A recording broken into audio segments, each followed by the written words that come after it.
شرور أنفسنا ومن سيئات أعمالنا من يهده الله فلا مضل له ومن يضلل فلا هادي له أشهد أن لا إله إلا الله وحده لا شريك له وأشهد أن محمدا عبده ورسوله قال الله تعالى يا أيها الذين آمنوا اتقوا الله حق تقاته ولا تموتن إلا وأنتم مسلمون أما بعد فإن خير الحديث كتاب الله وخير الهدي هدي محمد صلى الله عليه وسلم وشر الأمور محدثاتها وكل محدثات بدعة وكل بدعة ضلالة وكل ضلالة في النار. Anak-anakku, siswa dan siswi SMA ITB Mutiara Islam yang semoga dimuliakan oleh Allah. Enaknya dipanggil apa nih? Anak-anak, teman-teman, atau bro and sis? Masya Allah ya. Kalau di sekolah kita panggil anak-anakku aja ya. Alhamdulillah hari ini kita berkumpul di masjid, di rumah di antara rumah Allah, tempat kita melaksanakan sholat bagi yang ikhwan, tempat kita berzikir, tempat kita qiraatul Quran, dan mudah-mudahan juga menjadi tempat kita menuntut ilmu seperti sekarang. Abdul Rahman hanya ingin mengingatkan, walaupun kalian mungkin sudah bosan mendengarkan hadis ini, tetapi Abdul Rahman ingin tetap mengingatkan, karena Nabi SAW mengingatkan kita, man salaka thariqan yaltamisu fihi ilman sahalallahu lahu bihi thariqan ila jannah. Barang siapa yang menempuh suatu jalan yang menyampaikan kepadanya ilmu, sahalallahu lahu bihi thariqan ila jannah, niscaya Allah akan memudahkan jalannya ke surga. Mudah-mudahan Allah meluruskan niat-niat kita sehingga kita berkumpul di masjid ini untuk menuntut ilmu, menambah ilmu, agar Allah memudahkan langkah kita ke surga. Karena betapa banyak orang yang ingin ke surga jadi sulit. Kenapa? Karena nggak tahu jalannya ke surga, nggak punya ilmu untuk ke surga. Akhirnya apa? Jalan yang harusnya Allah mudahkan dengan menuntut ilmu, karena dia tidak menuntut ilmu, jalannya jadi susah. Bahkan bisa jadi harusnya dia ke surga, tujuannya ke surga, karena dia nggak punya ilmu, bukan cuma susah jalannya, tetapi dia malah mengambil jalan yang salah, ke kiri dan ke kanan, yang di setiap jalan itu ada setan yang menyeru kepadanya. Akhirnya dia malah masuk ke neraka. Karena itu menuntut ilmu adalah jalan untuk menuju surga, bahkan yang akan memudahkan jalan kita menuntut surga. Jadi Abu Rahman ingatkan, kalian niatkan ke masjid ini untuk menuntut ilmu. Dan hakikatnya menuntut ilmu itu sebetulnya di mana? Di masjid. Hakikatnya ya. Walaupun bisa juga di kelas. Kalau di kelas umumnya karena jadwal, karena memang harus datang. Kalau absen orang tua dipanggil. Tetapi kalau kalian menuntut ilmu ke masjid tanpa ada absen, tanpa ada pemanggilan, atau ada ancaman nggak naik kelas, insya Allah akan lebih lurus niat-niat kita untuk menuntut ilmu di masjid. Ini di sekolah walaupun wajib ini latihan. Hakikatnya kalian jangan merasa cukup dengan ilmu yang dipelajari di sekolah. Harus ada ilmu yang kalian pelajari di masjid, kajian rutin yang kalian datangi ya. Karena di sekolah ada waktunya. Kalian belajar SD, SMP, SMA, kuliah, S1, S2, S3, setelah itu nggak ada lagi sekolah. Kalau kalian merasa menuntut ilmu itu hanya di sekolah, berhenti menuntut ilmu. Tetapi kalau kalian menuntut ilmu ke masjid, sampai kapanpun insya Allah ada majelis ilmu di masjid. Baik, di kesempatan kali ini kita akan mengkaji tentang teman. Dengan siapa kamu berteman?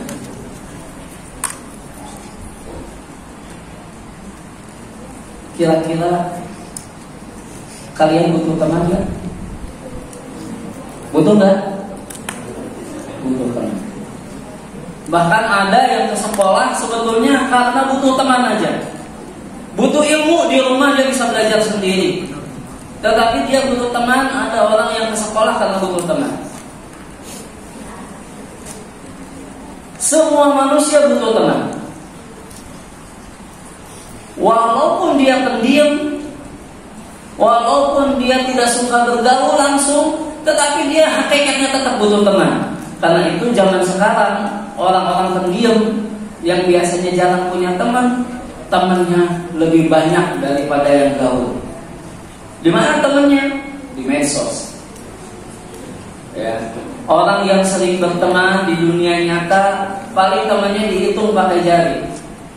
Tetapi orang yang hanya punya banyak waktu di rumah, malas keluar, malas bersosialisasi secara nyata, dia pasti nyari teman juga.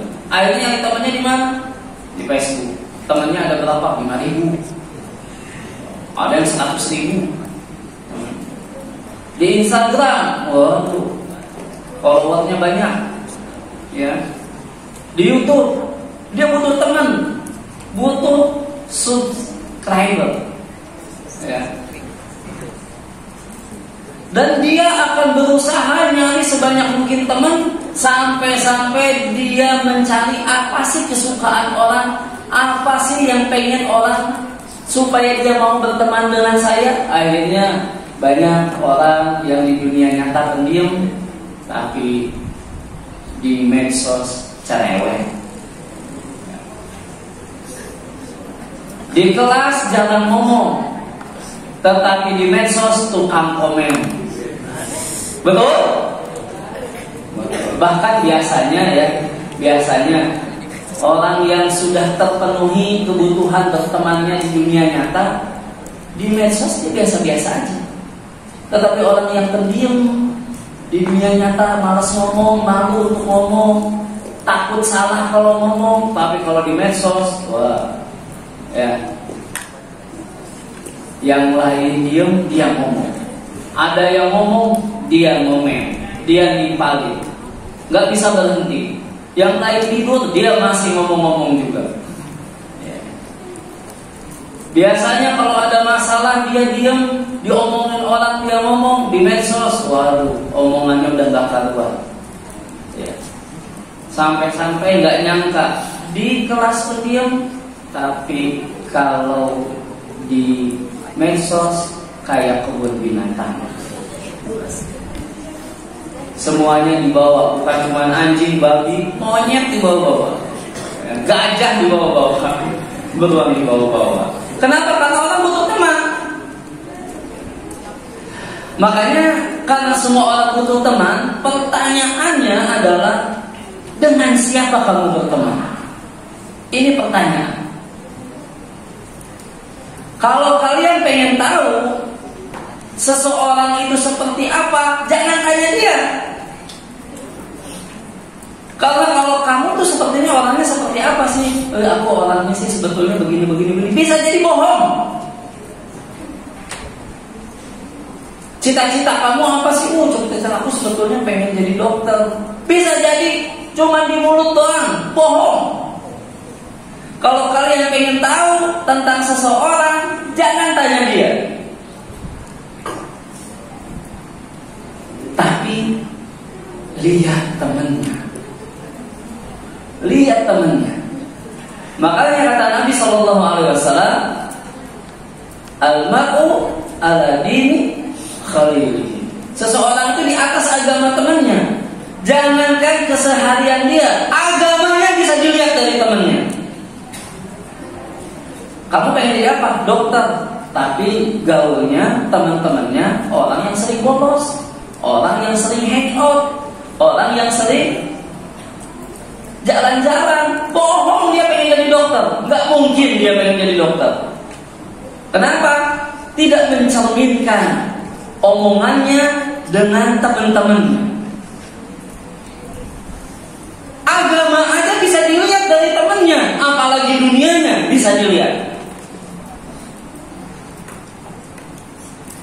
Jadi kalau kalian pengen tahu teman kalian ini, lihat siapa teman-temannya. Kalau di sekolah, ya anggap aja kita semuanya memang harus kumpul di satu tempat. Kalau kelas 10A, iya dia harus masuk di kelas 10A. Gak boleh karena dia, saya mah pengen di kelas 11, dikeluarin, suruh masuk ke kelas 10. Apalagi pengen jadi kelas 12, wah pasti gak boleh. Harus dia.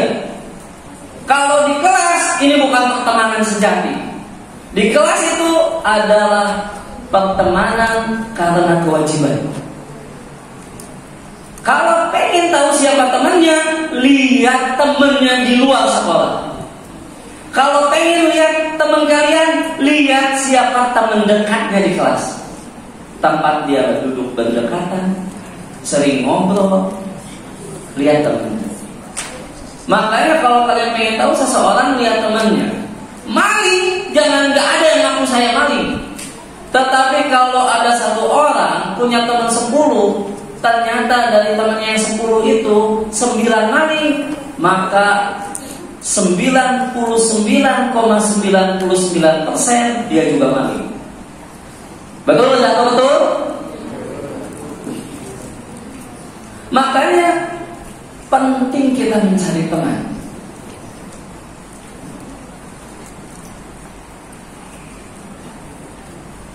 Kalau kita salah memilih teman yang merusak agama kita, bahkan dunia kita pun akan ikut rusak.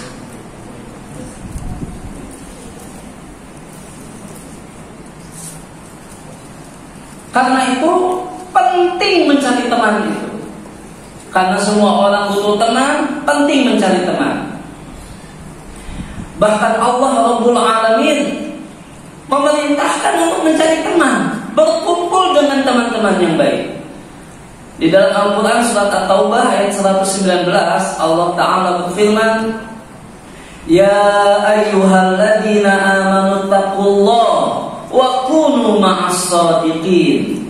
Wahai orang-orang yang beriman, bertakwalah kepada Allah dan hendaklah kamu bersama orang-orang yang jujur, orang-orang yang benar. Kita disuruh bertakwa oleh Allah. Bahkan kita diseru untuk bertakwa. Tapi juga Allah menyuruh kita bukan cuma disuruh bertakwa, Allah menyuruh kita wa kunu ma'as shadiqin, bersama kalian dengan orang-orang yang jujur, yang benar. Kalau kalian benar-benar ingin jadi orang yang bertakwa, cari teman orang yang bertakwa. Kalau kalian ingin menjadi orang yang sukses, cari teman-teman yang juga ingin cari kesuksesan. Allah menyuruh kita nyari teman, tetapi karena mencari teman itu adalah sifat manusia, maka Allah menyuruh mencari teman itu yang jujur, yang benar.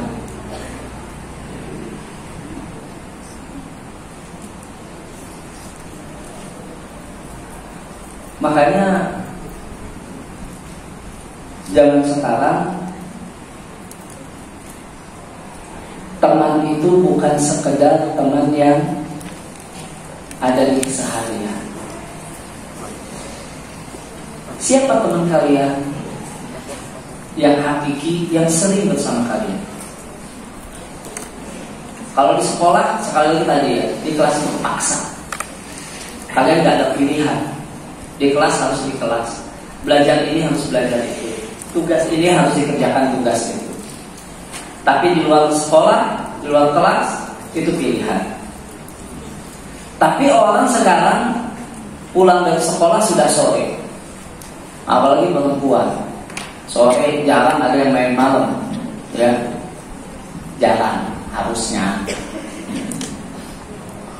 Laki-laki masih banyak yang suka main malam, apalagi punya motor segala macam, wah mobilisasinya cepat, ya. Apalagi punya handphone, punya WA, kumpul di sini, bleng, cepat. Laki-laki masih punya banyak waktu nyari teman di dunia nyata. Tapi zaman sekarang laki-laki juga kebanyakan temennya itu di dunia maya. Bahkan laki-laki ngobrol sama temennya di sebelahnya pakai WA. Padahal temennya ada di sini, ngobrol begini, main yuk. Kenapa nggak langsung ngomong, takut kedengeran yang lain? Itu laki-laki, apalagi perempuan. Betul? Kebanyakan teman perempuan adalah di dunia maya. Punya teman di sekolah, iya. Sering ngobrol enggak? Ya kalau di kelas, ingat di sekolah tadi kepaksa. Ya memang dipaksa. Kalau habis sekolah sering ngobrol enggak? Paling pas bubaran, sebelum naik jemputan atau sebelum dijemput sama penjemput. Ngobrol lagi enggak? Iya. Gimana ngobrolnya? Langsung? Enggak. Biasanya di dunia maya. Walaupun ya di Mutis ini nggak boleh bawa handphone, tapi Abu Lukman hakul yakin zaman sekarang pemulung aja punya handphone, apalagi murid SMA. Betul apa betul? Betul apa betul? Ya, pasti ngomongnya banyaknya di dunia maya. Makanya sekarang kalau kalian ingin tahu siapa teman kalian dan bagaimana teman kalian, pernah kalian periksa siapa temannya di dunia maya? Siapakah YouTuber yang dia ikuti? Channel yang dia ikuti? Instagramnya apa isinya? Maka itulah teman kalian. Kalau kalian berteman dengan dia, al-mar'u ala din khalilihi, berarti kamu gak ada bedanya dengan dia. Oh enggak, aku beda. Aku bisa punya prinsip, iya sekarang. Tetapi kalau 9 hari kalian bergaul, berteman dengan 9 hari, kalian bukan maling. Hakun yakin lama-lama kalian akan jadi maling. Minimal kalian makan hasil maling. Teman kalian masih makan hasil maling, minimal kalian makan.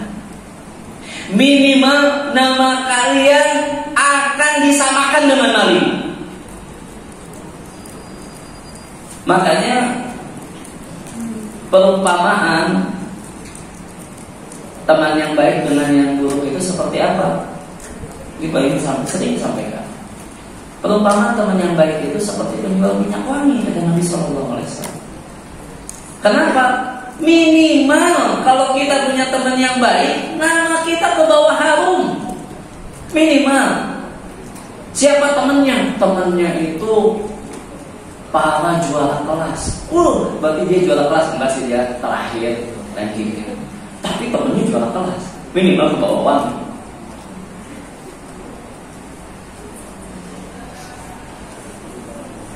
Itu paling minimal.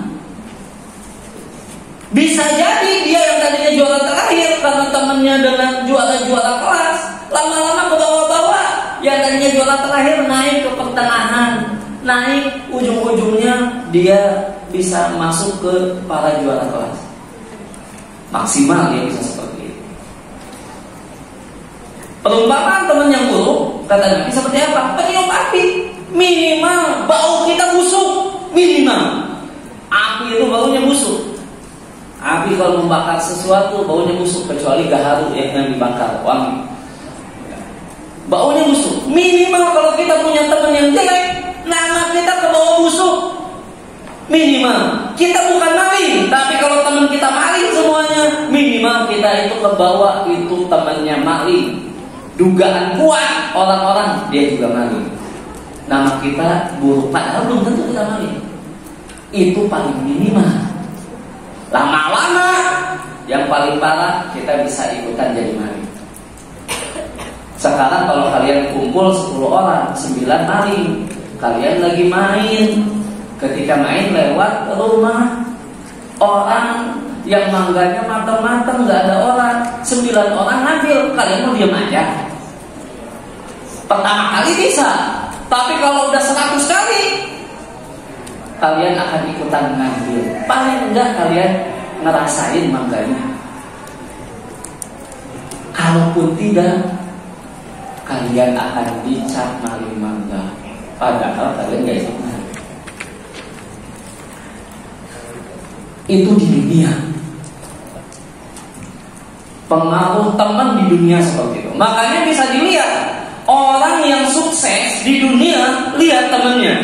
Kalau berteman dengan orang-orang yang malas belajar, malas berusaha, orang-orang yang seneng-seneng doang, komunitasnya game, komunitasnya PS, komunitasnya apa lagi? Naik gunung, komunitasnya apa lagi? Motor-motoran, komunitasnya apa lagi? Masak-masakan udah zaman ya. Komunitasnya ada, maka dia akan seperti komunitasnya. Dunianya bisa kelihatan sebetulnya. Coba yang perempuan, Abu Lukman tanya, kalau ada satu laki-laki ganteng, tinggi, besar, putih, beda dengan Abu Lukman. Tinggi, besar, putih, tampan, terus idaman semua wanita, semua pengen jadi istrinya. Kalau kira-kira laki-laki itu mau pada kalian, kira-kira kalian mau nggak? Jawab dengan hati. Normal, kaya nggak? Ya kaya. Jadi tambah kaya, ganteng, gitu. Benar ya, kalau cuma ganteng doang mah pertanyaannya kurang mungkin. Ganteng, kaya, anaknya Raja Salman. Saudi. Kira-kira mau nggak? Mau. Tapi kalau temannya 9 orang playboy, mau nggak? Dia bujangan, tapi temannya semuanya istrinya 4, mau nggak?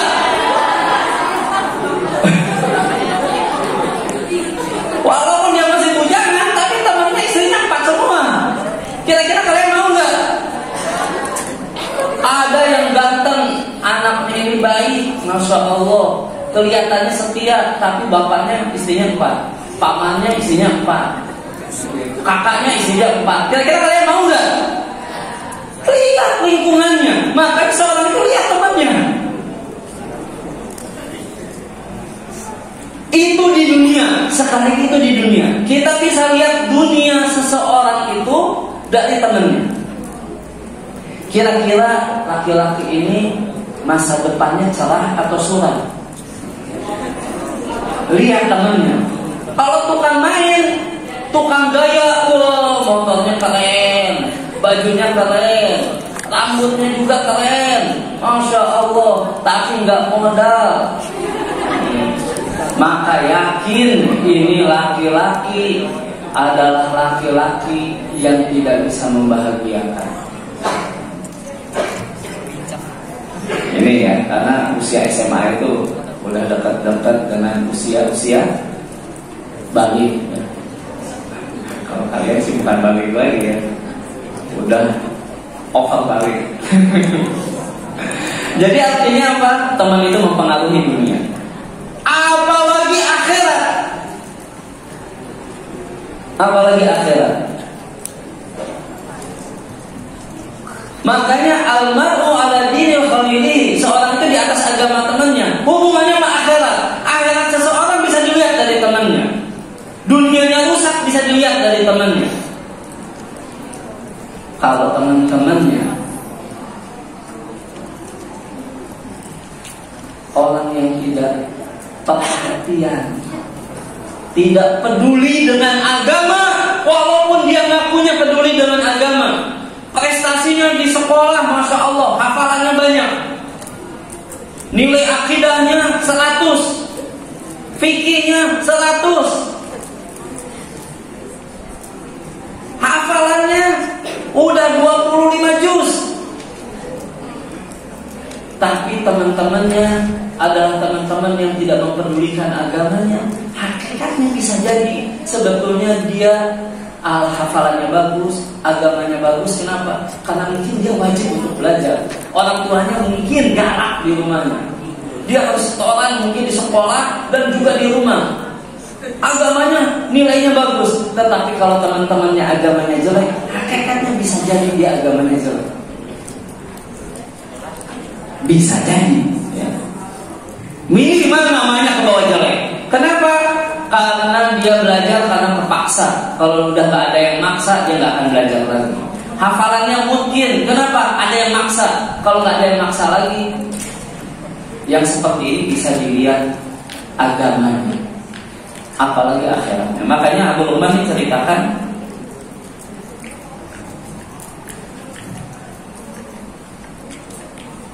bahwa teman-teman itu nanti di akhirat yang tadinya bersahabat, teman dekat, di akhirat bisa jadi musuh. Allah Ta'ala berfirman, Al-akhillau yawma idzin ba'duhum li ba'din adun illa muttaqin. Teman-teman akrab pada hari itu, hari sudah ditegakkannya kiamat, sebagiannya menjadi musuh bagi sebagian yang lain. Ingat, yang jadi musuh siapa? Teman akrab, sahabat.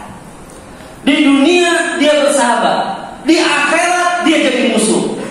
Yang enggak mana? Yang enggak dikecualikan oleh Allah, illal muttaqin, kecuali orang-orang yang bertakwa. Kenapa? Karena orang-orang yang berteman di dunia, kata Imam At-Tabari, dia bersahabat di dunia tetapi di atas maksiat, bukan di atas agama. Dia berteman di atas maksiat. Berteman karena hobi yang maksiat. Sama-sama suka menghabiskan waktu untuk bermain game. Sama-sama suka menghabiskan waktu untuk kesia-siaan yang lainnya. Berteman, iya, tapi dia berteman di atas kemaksiatan di dunia, maka di hari kiamat, kata Imam At-Tabari, akan saling bermusuhan, saling berlepas diri, kecuali mereka yang saling bersahabat di atas takwa kepada Allah. Jangankan di akhirat, di dunia pun akan sama. Contoh kasus misalnya, 4 orang bersahabat, di sekolah bolos bareng, misalnya kan ya, bolos bareng. Kemudian apa? Main bareng. Ketika bolos itu nggak masing-masing, tapi main bareng. Ya. Kemudian, naudzubillahi, misalnya sampai terjerumus ke dalam narkoba bareng. Misalnya naudzubillahi. Pokoknya mereka kayak sahabat aja, udah nggak bisa dipisahin, kemana-mana bareng. Begitu ketangkep juga bareng. Tapi begitu ketangkep, ditanya satu-satu, siapa yang ngajakin, semuanya saling menyalahkan. Karena tahu yang ngajakin hukumannya lebih berat.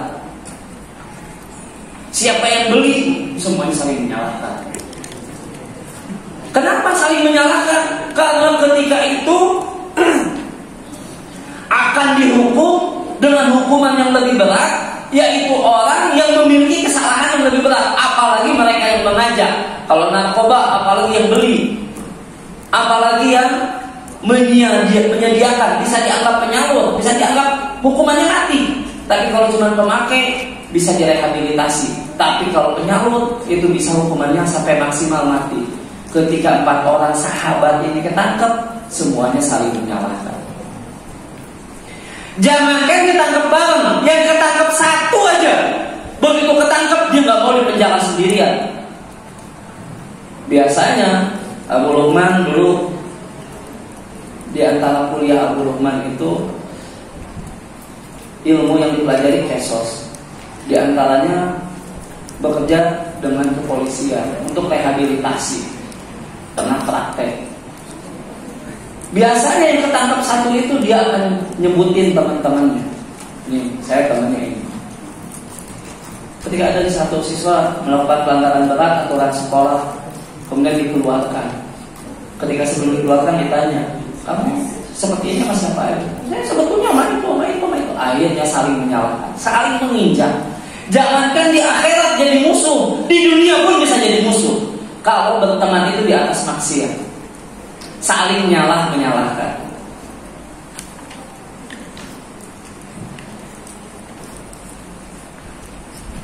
Jangankan teman, ya. Makanya di dalam Al-Quran surah Fussilat, nanti di penghuni neraka jahanam, orang yang gak mungkin lagi selamat dari neraka jahanam. Artinya orang yang udah pasti kekal selama-lamanya di dalam neraka, dia gak mungkin lagi selamat. Kalau masih ada kemungkinan selamat, dia gak akan. Orang yang pasti kekal di dalam neraka jahanam, siapa itu? Orang-orang yang salah teman sampai akhirnya dia melakukan syirik besar, yang dengannya dia kekal di dalam neraka jahanam, atau sampai murtad. Banyak yang murtad orang Islam, banyak kan? Ada yang melakukan syirik besar, lebih banyak lagi. Nanti orang-orang yang seperti ini, kalau dia masuk neraka jahanam, dia akan berdoa kepada Allah. Apa doanya? Dia akan berdoa sebagaimana Allah sebutkan di dalam Quran surah Fussilat. Dia akan berdoa, Rabbana arina ladaini adallana minal jinni wal ins naj'alhuma tahta min aqdamina liyakuna minal asfalin. Dia pengen ketemu dengan siapa saja, apalagi teman-temannya, sahabat-sahabatnya, yang bikin dia masuk neraka jahanam selama-lamanya. Dia pengen ketemu. Mau ngapain pengen ketemu? Pengen tahu apakah dia juga masuk neraka jahanam? Ya. Tetapi Allah ceritakan bukan cuma sekadar pengen. Dia akan menyalahkan temannya yang menyebabkan dia masuk neraka jahanam. Sampai dia pengen ketemu, mau ngapain? Naj'alhuma tahta min aqdamina liyakuna minal asfalin. Dia pengen menginjak-injak orang yang sudah menyeret dia sehingga dia masuk neraka jahanam. Dia pengen injak-injak di dalam neraka jahanam supaya lebih hina daripada dia. Sekarang ada nggak teman nginjak kepala teman di akhirat? Ada. Kenapa? Karena ketika dia salah gaul, menyebabkan dia melakukan perbuatan maksiat, akhirnya lama-lama maksiatnya makin besar, makin besar. Awalnya mungkin cuma suka Korea, awalnya cuma suka artis Korea, lama-lama suka nyanyi, lama-lama pengen punya pacar orang Korea, lama-lama terjatuh ke zina, lama-lama setelah zina akhirnya dia murtad. Maka dia akan menyalahkan, dulu siapa yang mengenalkan saya dengan artis Korea, gara-gara itu saya terjerumus ke dalam situ. Betul. Dia akan ingat siapa orang yang menyebabkan dia menyimpang dari jalan Allah sehingga dia berbuat maksiat sampai akhirnya dia masuk neraka jahanam selama-lamanya. Dia akan ingat dan dia akan berdoa kepada Allah minta dipertemukan. Enggak gitu. Kalau saya masuk neraka jahanam, dia enak-enak masuk surga. Enggak gitu. Makanya kalau maksiat yang dikerjakan sendiri, tobatnya lebih mudah. Urusannya dengan Allah. Allah Maha Pengampun. Kita melakukan maksiat, dosa, kita mengangkat tangan mohon ampun kepada Allah dengan hati, Allah mengampuni sebesar apapun maksiat. Jangankan maksiat yang kecil, yang besar, bahkan yang paling besar, syirik akbar pun kalau bertobat minta ampun sama Allah, Allah akan ampuni. Tapi kalau urusannya sama manusia beda. Urusannya sama manusia beda. Jangankan maksiat, hutang aja kita dengan manusia nggak kebayang, harusnya kita masuk surga terhalang gara-gara hutang. Itu gara-gara hutang, kezoliman kepada orang. Apalagi kalau kita menzolimi bukan uang, menzolimi agama teman kita. Teman kita nggak tahu apa-apa nih, orangnya polos, kita yang kenalin game, sampai akhirnya dia jadi maniak game. Akhirnya apa? Sekolahnya hancur, rusak gara-gara dia suka main game. Siapa yang kenalin game pertama kali? Kita. Maka kita akan nanti dia minta pertanggungjawaban. Hati-hati mengenalkan maksiat atau mengajak maksiat pada orang lain. Tobatnya lebih susah. Urusannya bukan cuma dengan Allah, tetapi urusan kita dengan sesama.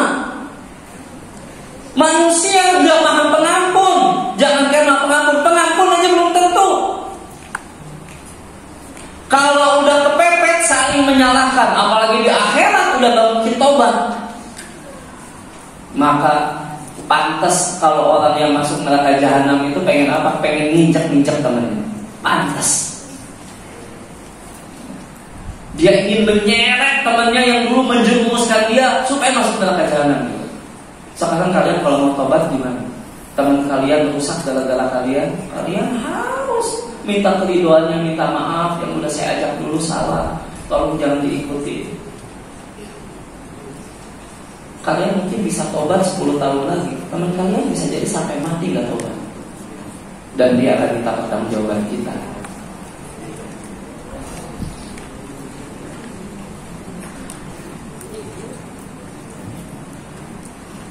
Makanya orang-orang yang salah milih teman, Allah ceritakan di dalam Al-Quran surat Al-Furqan ayat 27-29, mereka akan sangat menyesal. Mereka akan sangat menyesal. Saking menyesalnya, mereka sampai akan menggigit kedua tangannya.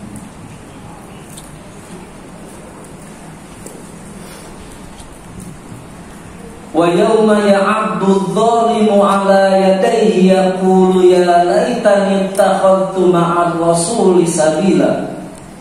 Ya wailata laitani lam attakhidh fulanan khalila. Laqad adallani 'ani dzikri ba'da idh ja'ani. Wa kana asyaitanu lil insani khadula.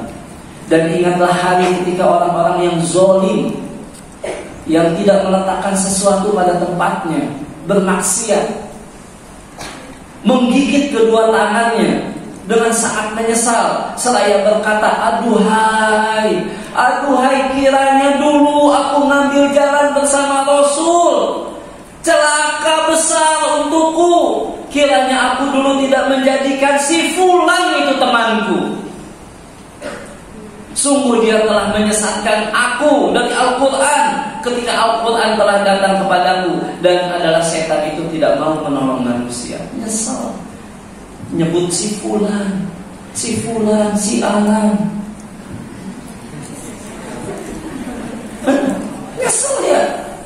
Ya Allah, kalau seandainya aku gak sekolah di Mutiara Islam, saya gak akan kenal sama orang itu. Gara-gara dia saya sudah belajar Quran, tapi saya malah melakukan maksiat. Amalan saya jauh dari Quran gara-gara dia. Nyesal. Makanya kalau kalian punya teman yang gak baik, hindari.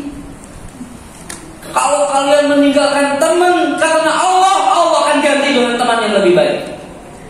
Kalau teman itu ternyata di satu sekolah, kalian tinggalkan sekolahnya, insya Allah Allah akan cari teman yang baik. Walaupun sekolahnya nggak terlalu baik, tapi punya teman yang baik.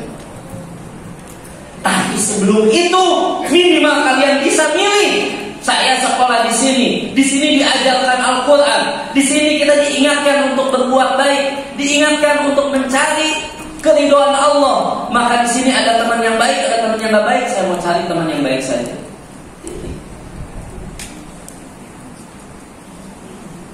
Kalian masih bisa milih, alhamdulillah. Di sini kalian punya teman paling dari pagi sampai sore di sekolah sampai asar. Ada guru yang mengawasi. Lebih mudah kalian untuk memilih. Lebih sulit kalian bersyukur nggak di pondok. Kalau di pondok punya teman yang jelek, satu asrama lagi, satu kamar lagi, wah sudah itu mana ya. 3L, menderitanya 3L. Apa 3L? Lu lagi. Di kelas ketemu dia, di asrama ketemu dia, diajakin jelek terus-terusan. Di kelas diajakin jelek, di asrama diajakin jelek. Sulit. Kalau punya teman yang baik, bersyukur. Di kelas diajakin yang baik, di asrama diajakin yang baik. Makanya pondok. Kalau punya teman yang baik bersyukur, kalau punya teman yang jelek di asrama udah binasa. susah menghindarinya. Kalau di sini masih bisa menghindarinya, alhamdulillah. Kalian masih bisa pulang ke rumah orang tua. Orang tua itu lebih perhatian kepada anak-anaknya. Orang tua melihat ada perubahan pada anaknya, ada sesuatu yang ganjil pada anaknya. Orang tua punya perasaan, kalau guru belum tentu. Sehingga orang tua bisa jadi dengan perasaan gak enaknya itu anaknya pergi ditelepon, bahkan anaknya pergi disusul. Bisa jadi kenapa? Ada perasaan gak enak. Itulah orang tua yang perhatian sama anaknya. Masih beruntung kalian. Jadi bisa memilih teman. Masih punya ketemu orang tua ketika pulang dari sekolah. Masih bisa ada orang yang memperhatikan selain daripada teman. Tapi kalau kalian tinggal di pondok, temannya itu terus. Yang memperhatikan di asrama dia, yang di kelas dia, ternyata yang memperhatikan kita ngajak yang jelek, kemungkinan besar ke bawah jelek. Makanya jangankan di sekolah Islam ya, kejadian banyak di pondok. Ada anak masuk pondok, masya Allah, hanif. Senangnya baca, bukan hanif orang ya, lurus hatinya, senangnya baca Quran, belajar agama. Makanya orang tuanya pengen supaya dia mendalami agama, dimasukkan ke pondok. Begitu masuk pondok, pulang-pulang tiba-tiba jadi penggemar Korea. Kenapa?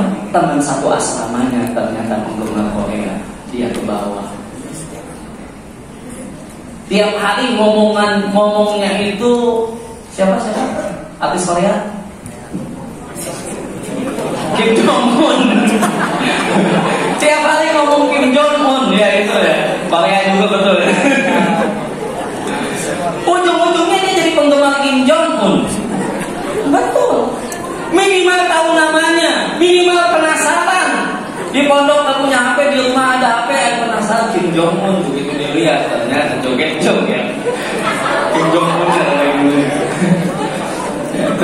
Contoh nggak ya? Karena belum terus terang nama artis kalian apa yang tahu BTS.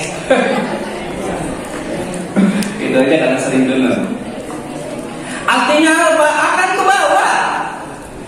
Nyesel kalau udah ke bawah. Dan jangan sampai kita jadi penyesalan teman-teman kita. Kenapa saya berteman dengan dia? Teman-teman kita nyesel kenapa berteman dengan kita. Makanya kalau kita punya maksiat sendirian aja, nggak usah ngajak-ngajak. Kalau ngajak-ngajak nanti tobatnya tambah susah. Kalau sendirian udah, ketika kita tobat, dapat hidayah tobat, alhamdulillah Allah Maha Pengampun. Begitu kita bermaksiat ngajakin 100 orang, kita minta maaf sama 100 orang, baru nemuin yang 1 orang minta maaf ya. Iya, tapi saya juga udah ngajakin 100 orang. Kita lihat dosanya nambah terus. Makanya ada disebutnya dosa apa? MLM. Dosanya beranak gara-gara apa? Kita ngajakin orang berbuat dosa. Kita bermaksiat, ngajakin orang berbuat maksiat. Makanya kalau kita suka maksiat dan kita manusia, pasti kita berbuat maksiat. Pesannya jangan ngajak-ngajak orang.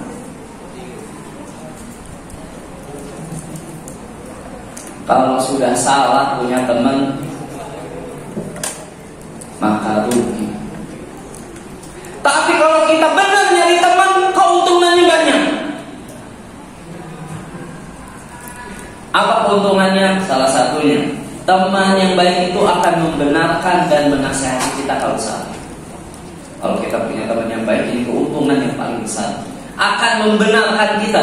Kalau kita sedang berbuat benar, dia membenarkan kita, sehingga kita lebih kuat, lebih kokoh, lebih senang berbuat benar. Kenapa? Ada yang membenarkan, ada yang nemenin kita berbuat benar. Ini keuntungannya punya teman yang baik. Kalau kita salah, dia ingatkan. Ini keuntungan paling besar. Makanya sodaqaka man sodaqaka la man soddaqaka. Sahabat sejatimu adalah yang senantiasa jujur kepadanya. Kalau salah diingatkan, itu baru sahabat, itu baru namanya teman sejati. Bukan teman itu yang pokoknya yang penting mah saya temenan sama kamu. Mau kamu benar, mau jelek, yang penting mah kita temenan. Kita yang penting kompak. Itu sebetulnya bukan teman. Teman sejati itu yang membenarkan kalau kita salah. Itu teman. Kalau kita salah nggak dibenarkan, hakikatnya dia bukan teman, tetapi dia itu ibarat apa? Serigala berbulu domba. Seolah-olah teman, padahal dia akan mencelakakan kita. Keuntungan punya teman yang baik apa? Yang kedua, teman yang baik itu minimal akan ingat kita kalau dia berdoa, mendoakan kita.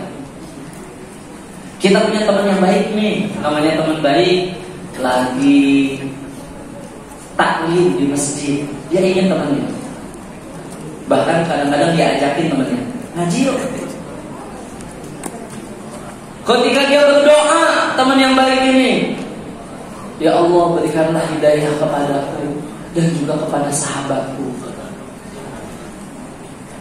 Minimal akan disebut dalam doa. Enggak usah mesen-mesen saya, kamu mau umroh, tolong doain saya ya.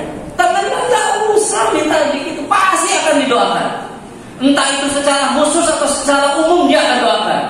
Ya Allah berikanlah hidayah padaku dan teman-temanku, minimal secara umum. Bahkan kalau punya teman dekat itu, Abu Luqman dulu pernah seperti kalian. SMP Abu Luqman punya teman dekat satu orang, laki-laki ya, bukan perempuan. SMA juga punya teman dekat satu orang, laki-laki. Kenapa jadi teman dekat? Pertama, karena rumahnya dekat. Ke sekolah bareng-bareng. Karena zaman dulu Abu Luqman ke sekolah itu naik angkot. Naik angkot itu perjalanan yang panjang dan lama. Ya. Karena apa? Angkot suka, kata orang sudah entret di mana-mana. Tahu entret? Diam di mana-mana, nyari penumpang. Lama perjalanan. Makanya punya teman berangkat bareng. Temannya itu Abu Luqman ngerasain punya teman yang jelek, punya teman yang baik. Waktu SMP, teman Abu Luqman ini bukan teman yang baik. Namanya dulu juga sekolahnya Abu Luqman sampai SMA sekolah negeri. Teman yang jelek ini apa? Dia itu ngomongnya itu selalu bawa-bawa nama anjing. Bahkan manggil temannya juga anjing. Dan kita senang dipanggil anjing. Kata orang Sunda dia manggil gini, Jing, mana Jing? Jing mau kemana? Kita jawab lagi, padahal dipanggil anjing. Mau ke sekolahnya? Dipanggil monyet juga. Ayo bareng yuk Jing. Ayo Jing. Akhirnya anjing dan monyet ke sekolah bareng-bareng. Terserah, Abu Luqman punya teman yang kalau ngomong itu dikit-dikit bawa Jing, Jing, Jing. Di Sunda itu udah biasa, bahkan kalau di Sunda itu bukan lagi Jing. Nih, kemana Jing? Abu Luqman di rumah nggak pernah diajarin. Abu Luqman juga di sekitar rumah teman main, orang-orang masjid, orang TKM nggak pernah dengar ngomong kayak gitu. Tetapi karena pulang bareng, dia ngomong selalu Jing, Jing, Jing. Nyampe rumah, ketika marah, Abu Luqman punya kakak 1, punya adik 6, 8 bersaudara. Ketika namanya saudara, kita namanya saudara, main bareng. Kadang-kadang kan berantem ya kan. Dan dilalahnya, celakanya berantemnya lagi sama kakak lagi. Ketika berantem sama kakak, spontan ngomong Jing. Udah, kakak Abu Luqman dan hitam karate. Udah, wassalam kan. Langsung pertandingan. Abu Luqman silat, kakak karate. Udah langsung ya, terjadi pertandingannya di rumah. Dan akhirnya dua-duanya dicetak sama orang tua. Artinya apa? Spontan ngomong, padahal sebetulnya nggak pernah ngomong kayak gitu. Tetapi dalam situasi tertentu karena ini sering didengar, akhirnya kesebut. Itu dampak negatif ya. Tapi kalau punya teman yang baik, kita ngomong jelek, lama-lama kita ke bawah baik. Mungkin teman Abu Luqman ke bawah yang baiknya dikit, tapi Abu Luqman juga ketularan. Ke bawah, ketularan itu pasti. Makanya kalau punya teman yang baik, keuntungannya apa? Dia akan mendoakan kita. Minimal ingat sama kita, karena sering banget mendoakan.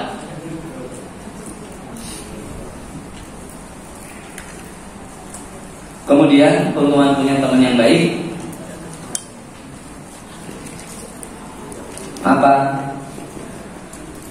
Sifat kebaikannya akan menular. Sifat kebaikannya akan menular. Nah, Abu Luqman cerita teman SMA.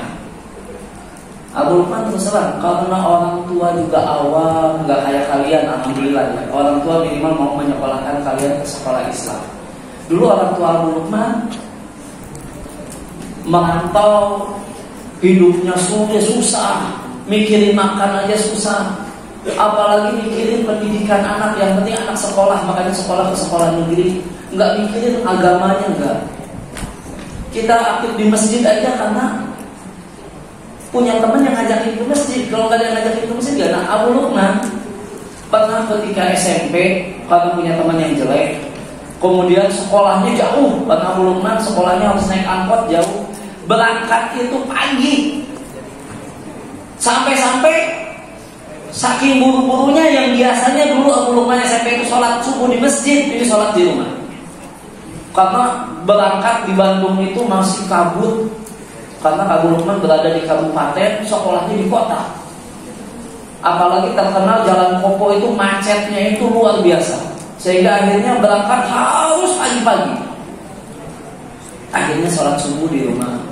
Kemudian karena perjalanan jauh, di sekolah negeri musholanya kecil, waktu istirahatnya pendek, sehingga orang jarang yang sholat. Kecuali orang-orang yang benar-benar dididik dengan baik oleh agamanya di rumah, dia sholat. Abu Lukman yang hanya waktu itu sholatnya juga diajakin teman, sering di masjid karena bareng teman.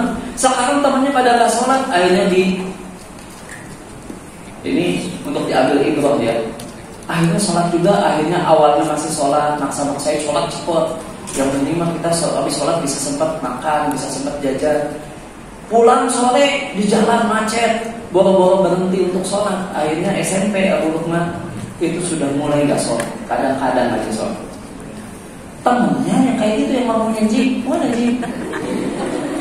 Akhirnya yang gitu. Tapi begitu SMA, Abu Lukman cerita, pas teman barengan itu yang sering ketemu bareng di bis, ketemu di angkot, bahkan pulang bareng jalan kaki dulu. Ini temannya itu anak kiai. Anak kiai, walaupun gak soleh-soleh amat, tapi kalau masalah sholat gak ada pilihan. Udah nanem sholat pun gak boleh ditinggalkan. Pulang jalan kaki nih, azan, sholat dulu yuk. Ntar aja deh. Ayo udah kalau gitu saya sholat dulu. Abu Lukman tuh saking capeknya istirahat di masjid, di belakang gak sholat, dia sholat. Awalnya gitu, karena SMA dulu, karena SMP 3 tahun bareng-bareng, punya teman yang jelek, akhirnya kebawa jelek. Begitu sholat awalnya dia sholat, lama-lama oh iya dulu juga saya sholat. Apa sih bareng kan? Lama-lama akhirnya bareng sholat sama dia. Akhirnya alhamdulillah kebawa sampai situ dididik sholat terus. Bahkan akhirnya ngajak ke pengajian. Pengaruh teman besar, pengaruh temannya. Ya, jadi keuntungannya kalau punya teman yang baik, kesolehannya akan menular. Kita nggak soleh, tapi minimal ke bawah soleh.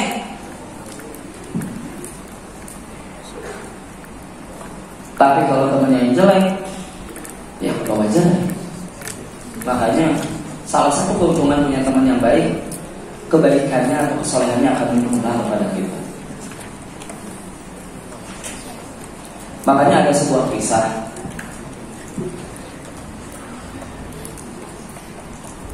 Dulu ada 3 orang yang berteman dalam keburukan. Umar bin Khattab, Ayyash bin Abi Rabi'ah, dan Al-Harith bin Hisham. Mereka adalah orang-orang Quraisy yang mengenal peribadahan kepada selain Allah, keburukan. Tapi kemudian mereka semuanya masuk Islam. Umar bin Khattab masuk Islam. Umar bin Khattab ketika masuk Islam, beliau ngajakin teman-temannya Ayyash bin Abi Rabi'ah, Harith bin Hisham pun masuk Islam. Mereka berteman dalam Islam. Mereka ini mendapatkan ujian di kota Mekah. Mereka bisa sabar karena punya teman yang sama-sama sabar. Sampai suatu hari ternyata Nabi memerintahkan untuk hijrah, pindah.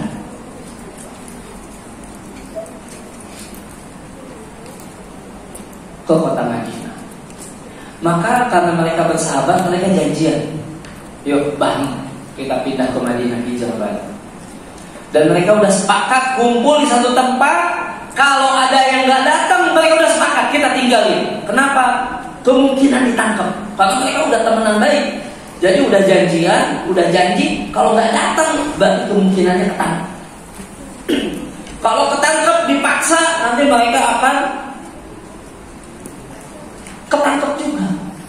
Kalau orang yang ketangkap dipaksa, emang kamu mau hijrah sama siapa? Kumpul di mana?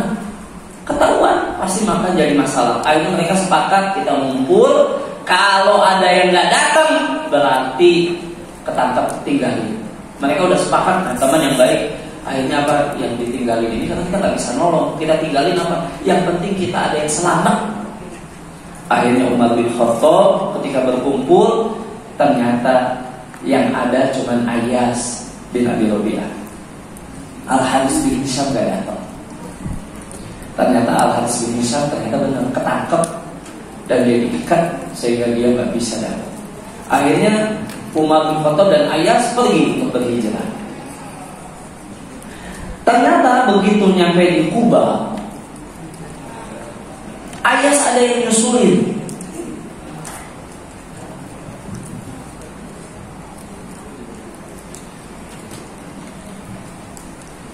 Ada yang nyusulin. Siapa yang nyusulin?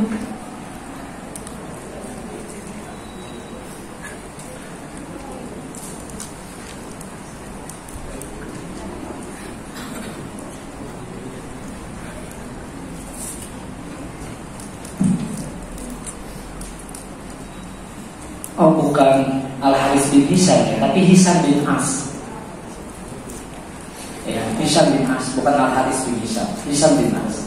Hisham bin As, Ayyas bin Abi Rabi'ah, dan Umar bin Khattab. Ternyata yang nyusulin adalah Abu Jahal. Kenapa? Abu Jahal ini saudaranya Ayyas.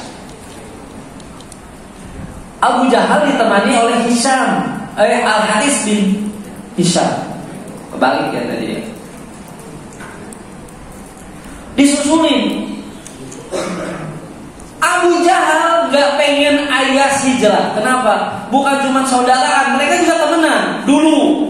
Cuma ketika Islam berubah, Ayyas masuk Islam, Abu Jahal memusuhi Islam. Abu Jahal gak ridho saudaranya, temennya hijrah ke Madinah. Disusulin sampai di Kuba, disusulin. Ternyata apa kata Abu Jahal? Ini ingat ya, teman yang jelek walaupun udah berpisah ternyata bisa memberikan pengaruh buruk. Abu Jahal nyusulin, kenapa? Dia bilang, Ayyas pulang. Enggak, saya mau hijrah. Pulang dulu sebentar. Kalau kamu mau hijrah terserah, tapi pulang dulu sebentar. Kenapa saya harus pulang sebentar? Ibu kamu pasti pergi nggak izin sama ibu. Ya iyalah, hijrah kalau izin ibunya masih kafir. Kalau izin sama ibunya jelas nggak boleh. Emang kenapa ibu saya, kata ayah? Ibu kamu pergi keluar rumah, tahu kamu pergi, rambut acak-acakan, dikira orang gila, nggak mau nyisir, nunggu kamu pulang, pengen ketemu kamu. Bahkan dia nggak mandi, nungguin kamu. Bayangin anak ya, padahal itu Abu Jahal akal-akalan aja. Ayyas ya tuh, temen tuh saking pengen ngejerumisin temennya, bohong juga nggak jadi masalah. Akhirnya Ayyas bilang ke Umar, ibuku, saya pulang aja dulu deh, sebentar. Saya mau pergi, gak ngomong sama ibu. Saya ngomong sama ibu, dan saya balik lagi sih. Apa kata Umar temannya? Ayyas, ibu kamu gak mau nyisir itu. Kalaupun bener, kalau putuan pasti disisir. Dia juga nggak mau masuk rumah jemur-jemuran kayak orang gila. Iya, tapi kalau lagi panas mah dia pasti akan berteduh. Lihat temannya ngingetin. Tapi akhirnya Ayyas karena kepikiran ibunya, nggak apa-apa saya pulang dulu sama Abu Jahal, sama Hisham, sama Al-Haris bin Hisham. Saya pulang dulu sebentar. Karena Ayyas tetap pengen pulang. Padahal Kuba kan kalau sekarang udah kota Madinah sekarang. Udah dekat banget. Padahal jaraknya sekitar 500 km dia udah jalan, udah tempuh. Dia mau balik lagi demi ibunya. Padahal akal-akalan Abu Jahal.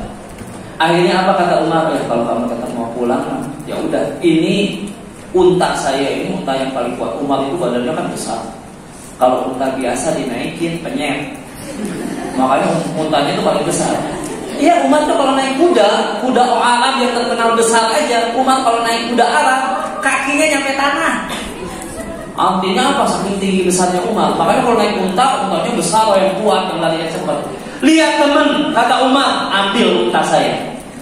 Kalau Abu Jahal sama Al-Haris bin Hisham kelihatan mau berbuat buruk pada kamu, lari pada unta ini. Mereka tak bisa ngejar. Mau untanya unta pilihan. Dikasih untanya sama temannya. Lihat tadi bayangin. Ini teman yang baik. Akhirnya Pak Ayas naik unta dan gak mau dekat-dekat dengan Abu Jahal. Takut ditangkap ya. Tapi namanya teman yang jelek, banyak akal, nyelakain teman. Akhirnya apa kata Abu Jahal di tengah jalan? Ayas, unta saya ini bolak-balik nih dipakai nih. Kalau kamu masih mending. Kalau kita baru nyampe balik lagi, lemes unta saya. Gimana kalau saya dibonceng sama kamu? Ayas namanya teman, ya rasa saudara juga dulu temenan. Ya udah, lempeng, gak mikirin temennya ini mau berbuat jahat. Akhirnya Ayas mendudukkan untanya. Belum juga Abu Jahal naik, dia langsung ditarik dari untanya, diikat dan diseret ke kota Mekah. Akhirnya terpisahlah Ayas dari teman-temannya yang jelek. Dia sekarang tiap hari ketemunya Abu Jahal, ya kan? Al-Harith bin Hisham. Orang-orang yang beriman sudah pada hijrah, teman-temannya pada jelek. Akhirnya apa? Lama-lama Ayas murtad, nyembah berhala lagi. Itulah makanya teman yang jelek tahu dia untuk ngejerumusin temannya gimana caranya. Akhirnya suatu hari, nggak zaman sekarang ya, kalau zaman sekarang bisa WA ya kan, bisa di inbox gitu. Ayas, kok nggak dengar kabarnya? Nggak, udah terputus. Sampai suatu hari Allah menurunkan ayat dari Quran surat Az-Zumar ayat 53 sampai 55, di mana Allah berfirman, "Qul ya ibadiyalladzina asrafu ala anfusihim la taqnatu min rahmatillah." Sampai akhir. Apa artinya?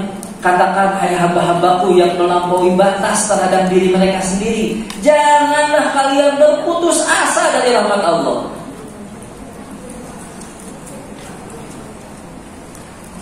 Innallaha yaghfiru dzunuba jami'an. Allah mengampuni dosa semuanya. Zaman dulu,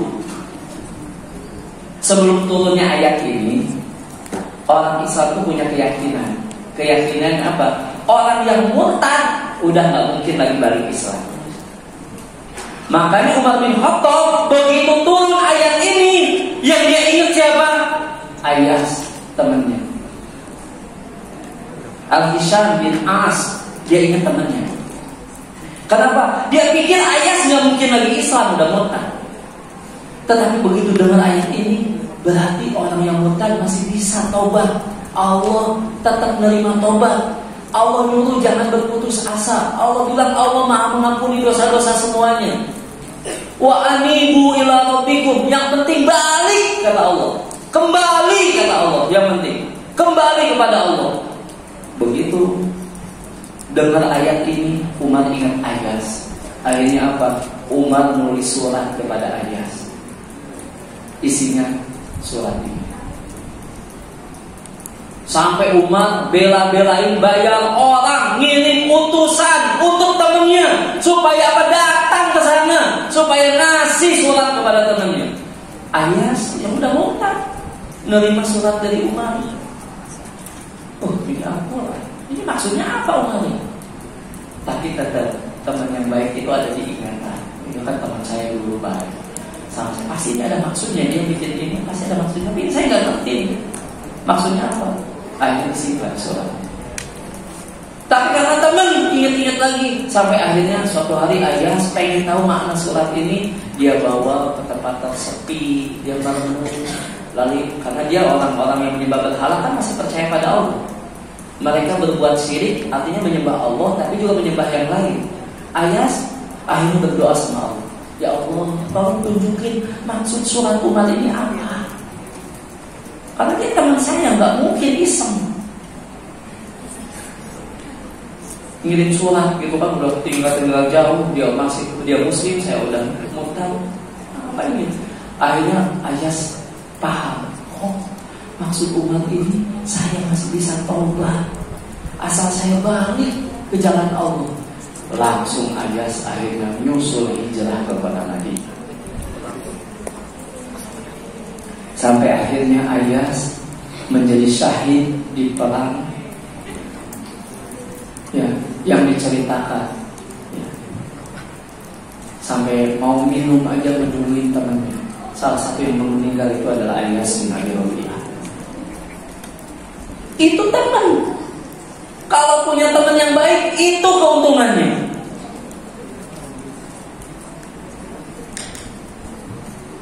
Makanya itulah keuntungan teman, kesolehannya akan menular.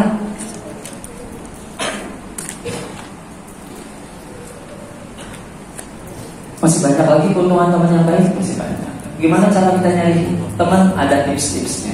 Tapi waktunya sudah ya habis ya. Tanya jawab masih ada berapa menit lagi, San? Sampai jam 9 ya? Oh, 30 menitan. Lama amat tuh protes. Ada yang mau bertanya dulu? Silakan, kita sesuaikan aja. Ada yang mau bertanya? Yang udah ditulis boleh pakai tulisan, yang mau disebutkan boleh.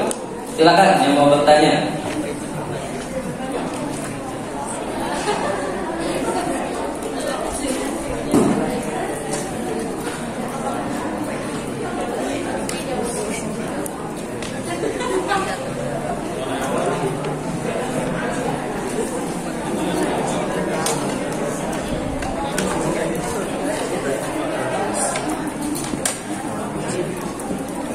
Iya, nggak ada pertanyaan?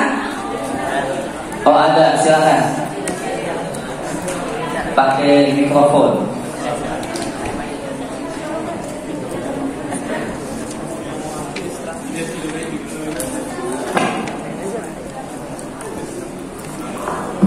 Iya.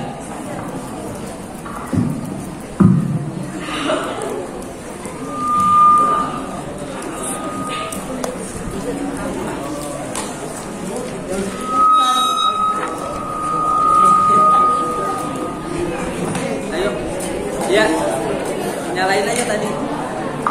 Ya.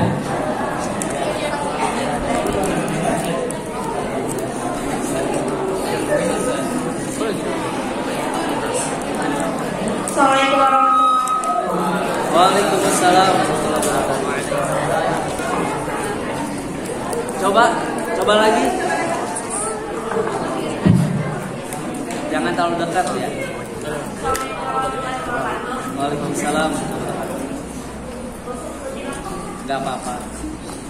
Ara mau nanya, kan tadi kan Ustaz tuh kalau misalnya ada orang yang menjalani temen ada maksiat, ini taubat dan kalau ke temennya, terus dia tuh kayak ngajakin temennya buat taubat gitu, tapi temennya ini misalnya kayak berusaha untuk taubat gitu loh. Itu apa dosa dari ngajak maksiatnya itu masih nyata temennya atau? Ya. Baik. Afwan, pertanyaannya gini, kalau kita punya teman, kita udah ngajakin temannya berbuat maksiat, kemudian kita tobat, ya. Ketika kita tobat, kita ngajakin teman kita untuk tobat juga. Tapi teman kita yang kita udah ajakin maksiat, terus ternyata dia nggak mau tobat, apakah kita masih akan mendapatkan akibat karena dulu kita yang ngajakin berbuat maksiat? Maka jawabannya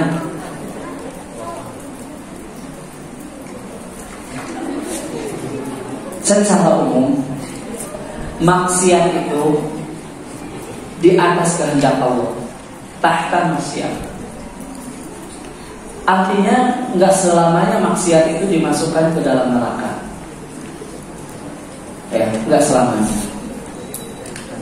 memang orang yang berbuat maksiat Allah ancam dengan neraka. Allah ancam. Tetapi orang yang berbuat maksiat hakikatnya di atas kehendak Allah, kecuali yang syirik besar, syirik akbar, kufur, itu hakul yakin nggak akan mungkin diampuni oleh Allah, karena Allah sudah menyebutkan di dalam Al-Quran, Innallaha la yaghfiru ayyushraka bihi. Allah tidak akan mungkin mengampuni orang yang melakukan perbuatan syirik. Wa yaghfiru ma duna dzalika liman yasha. Tapi kalau yang lain masih mungkin Allah ampuni. Artinya di atas kehendak Allah.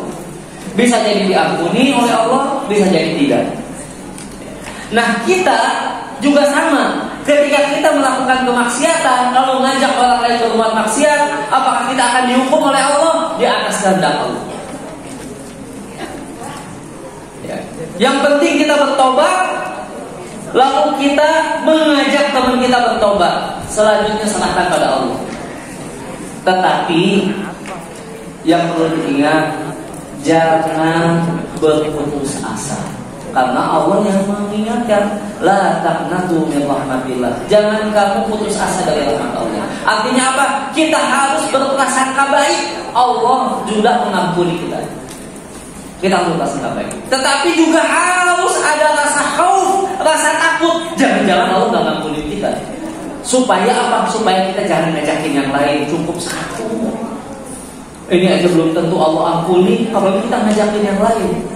Jadi ada tetap rasa harap dan tetap ada rasa takut, harus kita seimbangkan.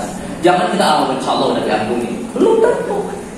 Makanya harus ada rasa takut kepada Allah. Jangan-jangan dosa kita nggak diampuni, tetapi juga jangan putus asa. Ya. Intinya semuanya di atas kehendak Allah. Jangankan kita udah bertobat, yang belum bertobat aja bisa mungkin diampuni oleh Allah. Pernah diceritakan mungkin sama ustaznya hadis di tokoh ya, tentang orang yang ditimbang amalnya, lalu didatangkan amal-amal buruknya di atas di tokoh kartu yang bertuliskan dosa, lalu ditimbang dosanya begitu numpuknya, pahalanya nggak ada. Lalu dia ditanya, apakah kamu punya kebaikan? Dia pikir, apa ya kebaikan saya? Dosanya padahal numpuk. Artinya harusnya orang ini masuk neraka. Lalu kemudian dia ingat, oh saya masih punya kebaikan. Apa kebaikannya? Sewaktu di dunia, ini hadis riwayat Bukhari ya, saya nggak pernah berbuat syirik. Akhirnya dibenarkan. Didatangkan pahala satu doang. Di atas di toko, cuman pahalanya tulisannya apa? La ilaha illallah. Itu pahalanya. Ternyata ketika ditimbang, la ilaha illallah ini lebih berat daripada dosanya yang banyak. Harusnya dia dimasukkan ke dalam neraka, harusnya dia dibersihkan dulu di dalam neraka. Tetapi dalam hadis ini Allah mengampuni dosa-dosanya, dia dimasukkan ke surga. Artinya apa? Di atas kehendak Allah. Tapi jangan juga kita yakin 100% dosa kita diampuni. Makanya kalau kita punya dosa, selalu kita ingat, kita tuh dulu pernah berbuat dosa, kita udah bertobat, jangan sampai kita nambah lagi. Tujuannya ya.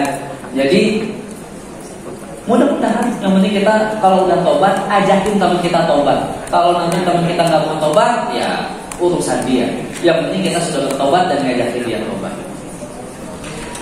Kemudian izin bertanya, bagaimana sikap yang seharusnya kita lakukan apabila kita memiliki teman yang kurang baik, tetapi kita menginginkan kebaikan untuknya, dan teman tersebut terkadang menerima ajakan kebaikan dari kita. Apakah kami harus tetap berteman dekat di saat kami sedikit demi sedikit terbawa sifat buruknya, sedangkan dia juga perlahan terbawa sifat baikannya? Allah berfirman, la yukallifullahu nafsan illa wus'aha. Allah tidak akan membebani kita kecuali sesuai dengan kesanggupan kita. Maka yang harus kita selamatkan pertama kali adalah diri kita. Kita nggak wajib menyelamatkan orang lain. Kita hanya perlu mengingatkan orang lain semampu kita. Tapi kita nggak wajib menyelamatkan orang lain. Yang kita harus pikirkan menyelamatkan diri sendiri. Makanya Maslahat harus didepankan daripada mudarat. Artinya apa? Kita bisa memberikan kebaikan kepada dia, tapi dia memberikan keburukan pada kita. Maka yang harus lebih dikedepankan mudarat yang dia berikan. Jauhi dia. Ya. Selama kita masih bisa memberikan kebaikan kepada dia, jangan terlalu dekat supaya kita nggak dapat keburukan dari dia, silakan. Tetapi kalau kita dapat keburukan dari dia, lebih baik tinggalkan. Berarti itu bukan kesanggupan kita. Jangan gara-gara itu kita celaka. Ya. Jadi tanggung jawab kita itu menyelamatkan diri kita sendiri. Makanya kalau doa, bukan dulu doain orang, doain diri sendiri dulu. Makanya di dalam ajaran Nabi kita, Rabbi firli wali walidayya. Ya, ya Allah ampunilah dosaku dan dosa kedua orang tuaku. Bukan minta ampun dosa orang tua lalu doa. Kita dulu menyelamatkan diri kita.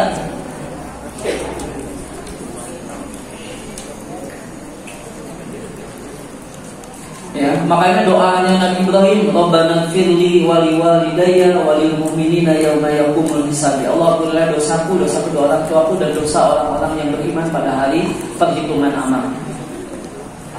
Prioritas diri sendiri, menyelamatkan diri sendiri. Ya. Gara-gara kita mau nyelamatin orang tapi membahayakan kita, lebih baik kita menyelamatkan diri sendiri. Apakah dalam berteman boleh membuat geng yang menunjukkan kemampuan yang sama? Nah, ini kayaknya pertanyaan ikhwan ya. Tetapi geng tersebut tidak mengajak sama sekali ngobrol dengan teman sekelasnya. Jadi geng hanya ngegeng doang dengan teman-temannya segeng, sama yang lain nggak peduli. Ya. Kalian memilih teman dekat boleh, tetapi memutus pertemanan nggak boleh. Innamal mu'minuna ikhwah. Orang-orang yang beriman itu bersaudara, bukan sekedar teman, saudara kita. Boleh kita memilih teman dekat di antara saudara-saudara kita, boleh. Tetapi memutuskan pertemanan, persaudaraan nggak boleh. Dosa besar. Ya. Dosa besar kita. Jangan sampai kita nih gara-gara geng. Abu Luman tuh berdua ya punya teman dekat, bukan berarti sama yang lain gak gaul. Cuma karena pulang bareng segala macam lebih dekat aja. Gitu. Yang lain pakai motor, yang lain dijemput orang tuanya karena kita sama-sama susah ya naik angkot, naik bis. Bahkan kita seringnya itu nunggu lama naik bis. Bahkan supaya kita menghemat uang, kita jalan kaki supaya kita bisa menghemat ongkos. Karena kita harus 2 kali naik angkot. Kalau kita pengen sekali, kita jalan dulu kira-kira sekitar 45 menit. Kita jalan dulu baru kita naik angkot. Makanya dekat karena kita perjalanan jauh. Kalau kita berangkat kepagian, kebetulan angkotnya penuh, jadi gak ngetem, datang kepagian, kita supaya ngirit apa? Ke sekolah jalan. Ya, habis turun angkot jalan. Tetapi dengan yang lain tetap gaul. Abu Luman pernah saking gaulnya sama teman-teman, yuk zaman dulu ya, tapi jangan dicontoh. Yuk bolos bareng, ayo. Kenapa bolos bareng? Gurunya rapat, cuma ngasih tugas. Tugas kerjain aja di rumah. Bolos bareng. Begitu bolos bareng, ayo bareng. Waktu itu namanya kita gak enak juga sendirian di sekolah atau berdua di sekolah, yang lain bolos. Nanti kita dianggap gak setia. Akhirnya bareng-bareng. Begitu bareng-bareng apa? Ternyata janjian teman-teman itu karena banyak orang kaya segala macam ya, uangnya banyak dulu waktu zamannya Abu Luqman. Mereka bisa beli ke apalah, beli ini beli itu, main ke tempat itu. Kita nggak sanggup. Diajakin main di sebuah tempat maksiat. Begitu diajakin di sana, kita nggak punya duit. Tenang, gue yang bayarin. Waduh, dibandarin. Kita ada dikelirikan. Ikutnya. Abu Luqman ingat waktu itu diajakin nonton, dan nontonnya itu nonton yang 18+. Diajakin ditraktir, bahkan mau dikasih makanan. Kita orang-orang yang susah ya, pergi ke bioskop itu dulu di pikiran kita nggak ada sama sekali pikiran. Kenapa? Gak punya duit. Ditambah juga ngerasa ya, walaupun kadang-kadang tuh ada film bagus, tapi film pahlawan ya kan dulu kan ya, Naga Bonar dulu waktu zamannya Abu Luqman. pengen juga ya, tapi ya nggak punya duit ya nggak kepikiran. Ini kepikiran diajakin, cuma yang ditonton yang kita lirik-lirikan atau gimana? Karena temannya anak kiai gitu. Kita pulang aja tuh. Akhirnya kita pulang jalan kaki. Padahal kita berangkat bareng udah jalan 30 menit, kita pulang lagi berdua jalannya. Coba kalau sendirian. Ini karena ada teman. Karena ada teman yang ngajakin baik, kayaknya ada yang ngajakin baik pulang. Jadi intinya ngegeng artinya punya teman dekat banyak dan ngumpul lebih dekat, silahkan. Tetapi jangan putus persaudaraan dengan sesama muslim. Yang lain teman, walaupun punya teman dekat, silahkan. Enggak teman. Ya Allah.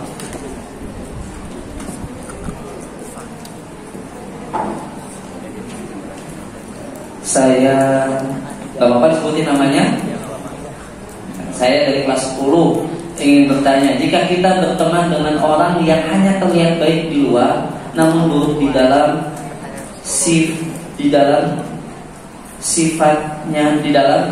buruk, kita akan mengikuti kebaikannya atau keburukannya? Ya. Kalau ini kan artinya orang munafik ya. Kalau kita berteman dengan orang munafik, maka kita akan terbawa dengan sifat munafik. Apalagi zaman sekarang, ya di sekolah tampilannya syar'i, di luar tampilannya corok. Artinya apa? Beda gitu. Kenapa di sekolah tampilannya baik? Ketentuan kesini harus pakai jilbab. Kalau nggak pakai jilbab suruh pulang. Kalau di luar ada ketentuan pakai jilbab, ada ketentuan Allah. Dihukum nggak seperti sekolah? Nggak. Apalagi kalau orang tuanya bebas, kamu bebas. Makanya banyak orang yang kelihatan baik di sekolah. Apakah ini buruk? Alhamdulillah. Ini masih kebaikan. Dia masih punya kebaikan. Cuman hakikat dia sebetulnya yang di rumah. Terus gimana kalau kita punya teman yang seperti ini? Berarti ini masih ada keinginan untuk baik. Sekolah di tempat yang baik. Jangan ditinggalkan, tua juga jangan bersahabat dengan. Cukup berteman biasa saja. Artinya di sekolah berteman kita biasa, saling mengingatkan biasa. Kalau di rumah urusannya nafsi-nafsi. Kita lebih baik mencari teman yang baik untuk membawa agama kita supaya lebih baik. Cuma artinya yang seperti ini, dan ingat pesan, kalau punya teman seperti ini kelihatan baik luarnya, jelek buruknya, dalamnya buruk, jangan diberitahu orang lain tentang keburukannya. Kita wajib menutupi aib teman kita, wajib. Nggak boleh kita bongkar keburukan teman kita, nggak boleh. Ya. Oh, dia masuk pakai cadar di luar mah. Jangankan cadar, kerudung juga enggak. Ngapain? Apa perlunya kita ngomong kayak gitu? Itu aib teman kita, saudara kita, tutupi, jangan dibongkar. Kalau kita bongkar aib teman kita, kita juga punya aib. Allah akan bongkar aib kita. Jangan sekali-kali bongkar aib teman kita. Apalagi laporin ke guru. Ya. Emang solusi dipanggil guru, bilang ke guru, guru manggil, orang tuanya dipanggil. Kata orang tuanya, emang saya aja nggak pakai jilbab kok di rumah. Masa saya wajibin anak saya di rumah? Kalau di sekolah saya ikut. Jadi apa manfaatnya membongkar aib teman kita? Kalau nggak ada manfaatnya jangan. Kecuali kalau kayak ini, kalau dikasih tahu ke guru, dinasihatin sama guru, dia akan jadi baik. Kalau kita yakin, boleh kasih tahu guru. Artinya kita inginkan kebaikan. Tapi kalau cuma ngobrol dengan teman, untuk apa? Jangan bongkar aib teman kita. Kalau ingin curhat tentang keburukan kita kepada sahabat baik agar kita menjadi lebih baik atas nasihat dia, boleh enggak? Curhat tentang keburukan kita itu lebih baik kepada Allah. Sebagaimana Nabi Yakub ya, innama asku bakti wa huzni ila Allah. Sesungguhnya aku hanya mengeluhkan kesulitanku, kesedihanku hanya pada Allah. Ini maksiat ini adalah harusnya menjadi kesedihan kita. Emang kita bahagia punya maksiat, punya keburukan? Iya. Mengeluh itu pada Allah. Kenapa? Teman kita kita ini bukan malaikat. Bukan malaikat. Artinya apa?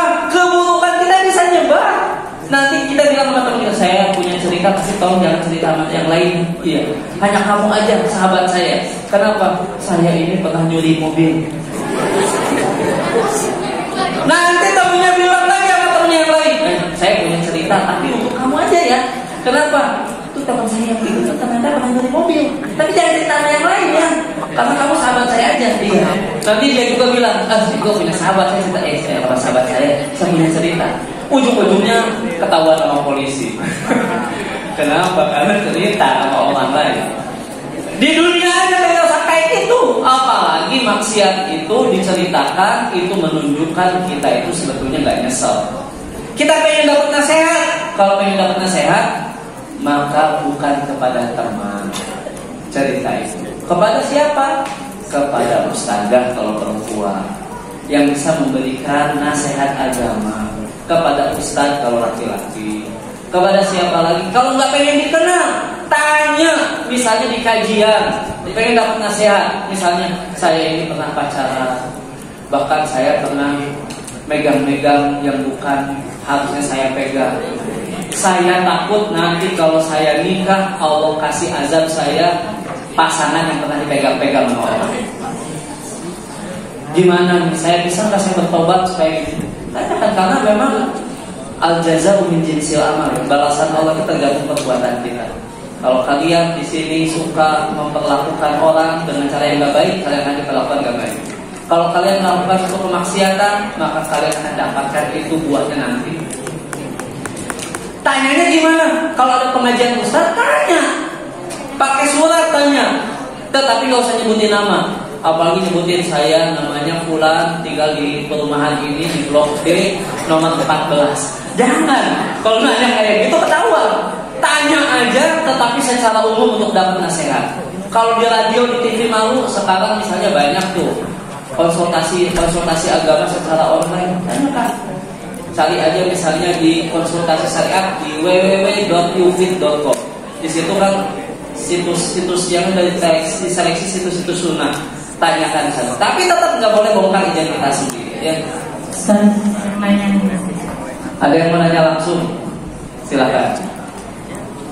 Assalamualaikum Ustaz. Waalaikumsalam warahmatullahi wabarakatuh. Silakan. Aku mau nanya, saya pernah dengar perkataan kalau teman yang baik kan dapat membawa najis ke dalam surga. Bagaimana caranya teman yang baik itu mencari kita ke dalam surga? Iya. Teman yang baik itu bisa membawa ke surga. Apakah betul? Iya. Di dalam hadis riwayat Muslim diceritakan tentang syafaat di antara sahabat. Ya. Ini kalau punya teman yang baik ya salah satu keuntungannya di akhirat. Teman yang baik itu bisa memberikan syafaat, pertolongan. Di dalam hadis riwayat Muslim diceritakan nanti di antara sahabat itu nanti akan mencari sahabatnya di dalam neraka. Maksudnya gimana? Ketika seseorang itu menghadapi hari kiamat, melihat neraka, orang nggak peduli sama sahabatnya. Jangankan sama sahabatnya, sama orang tuanya aja nggak peduli. Ketika lihat neraka, semua orang nggak peduli, semuanya hanya peduli diri sendiri. Allah ceritakan dalam surat Al-Ma'arij.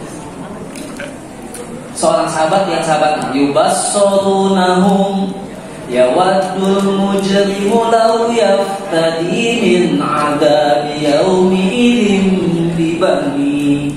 Jangankan sahabatnya, dia ketemu sahabatnya nggak peduli karena lihat neraka. Saya selamat nggak dari neraka? Semua orang mikir diri sendiri. Sahabatnya nggak peduli. Jangankan sahabatnya, kalau seandainya saya bisa selamat dari neraka dengan cara melemparkan anak saya sendiri ke dalam neraka, saya lemparin semua anak saya ke dalam neraka. Sama anak aja nggak peduli. Wa sahibatihi wa akhi, pasangannya dia nggak peduli, suami istri nggak peduli. Suami akan membantu istrinya, istrinya membantu suaminya. Saudara kandung juga nggak akan ragu-ragu ngorbanin kakaknya, adiknya nggak akan ragu-ragu. Bahkan wa man fil ardi jami'an tsumma yunji, kalau perlu ngorbanin seluruh manusia, dia akan ngorbanin seluruh manusia. Jangankan cuma teman, nggak peduli. Ketika lihat neraka, dan dia belum pasti selamat dari surga, dari neraka, dia gak akan peduli sama orang lain, anaknya, orang tuanya, semuanya dia akan korbankan. Yang penting dia selamat dari neraka. Itu kalau belum selamat. Tapi Nabi ceritakan dalam hadis riwayat Muslim, kalau ternyata dia selamat, dia masuk ke surga, baru dia akan nyari yang tadi dia lihat. Ketika dia lihat neraka, tadi lihat temannya nggak peduli, lihat orang tuanya nggak peduli, lihat anaknya nggak peduli. Dia pengen semuanya kalau perlu dilemparin ke neraka. Yang penting dia selamat dari neraka. Itu kalau dia belum selamat dari neraka. Ketika dia udah selamat dari neraka, dia masuk surga, baru dia akan nyari mana anak saya tadi. Ada di dalam surga? Nggak ada. Ya Allah, anak saya nggak ada di surga. Ternyata anaknya ada di dalam neraka. Jangankan anaknya, temennya aja dia kepikiran. Teman saya yang dulu sekolah bareng, belajar bareng, kok nggak ada di surga? Nanti kita akan bisa melihat dan bertemu dengan teman-teman kita. Nggak ada di surga. Akhirnya dia memohon kepada Allah agar bisa bertemu dengan temannya, melihat temannya. Ternyata dilihat temannya ada di dalam neraka. Maka apa? Dia akan berdoa kepada Allah, wahai Rabbku, mereka itu yang meninggal di neraka dulu pernah bareng-bareng puasa sama saya, sholat bareng sama saya, bahkan ada yang pernah haji bareng sama saya. Artinya apa? Kalian di sini sholat bareng sama saya, dulu pernah sholat bareng sama saya. Dia ada di neraka. Maka dia minta, ya Allah, keluarkanlah. Minta. Maka dijawab, keluarkan dari neraka orang-orang yang kalian kenal. Akhirnya dia bisa menyelamatkan saudara-saudaranya yang telah dibakar di dalam neraka. Jadi bisa seorang itu, salah satu punya teman yang baik, di akhirat itu akan terselamatkan. Ini baru 3 ya, banyak keuntungan punya teman yang baik. Ya, di dunia pun insya Allah teman yang baik itu bisa memberikan kebaikan walaupun sedikit. Makanya kita ada tips mencari sahabat itu, gunakan cermin. Kalau kita pengen cari teman yang baik, gunakan cermin. Kita udah baik dulu. Kalau kita belum baik, nanti orang-orang baik nggak mau temenan sama kita. Makanya kalau mau nyari teman yang baik itu gunakan cermin, jangan gunakan teropong. Oh dia mah tuh tukang gosip, nggak usah ditemenin. Oh dia mah tukang ini namimah, ngadu domba, nggak usah ditemenin. Oh dia mah pelit, nggak usah ditemenin. Padahal 3-tiganya ada di kita. Kita pelit, kita tukang ngomongin orang, tukang ngadu domba. Kita nggak tahu. Nggak banyak orang baik nggak mau temenan sama kita, tapi kita nggak gunakan cermin. Makanya kalau pengen punya teman yang baik, berusaha jadi baik. Insya Allah teman-teman yang baik akan datang. Apabila mempunyai teman yang sering bermaksiat, tapi kita tidak bisa lepas darinya karena merasa tidak enakan, harus enak. Jangan sampai nyeselnya belakangan. Ngapain tidak enak? Enak-enakin aja. Ada teman suka maksiat, nggak enak nih kalau kita nggak temenan sama dia. Nyeselnya tadi nanti ya, surat Al-Furqan tadi. Baru nyesel, kenapa saya dulu temenan sama dia? Daripada nyesel dulu, nanti di akhirat mendingan nyesel sekarang. Udah saya gak punya temenan sama kamu. Udah kalau itu kamu gak ada temenan. Dulu kemarin kamu ditraktir beli bakso, mana sini 20.000. Tarik traktiran saya. Bahaya kalau kita punya uang. Gak apa-apa. Nyesel sekarang gak apa-apa daripada nanti nyesel di akhirat. Ya. Jangan gak enakan. Kalau punya teman yang buruk, tinggalkan. Karena Allah akan ganti teman yang baik. Ya, masih ada lagi pertanyaan. Waduh, ini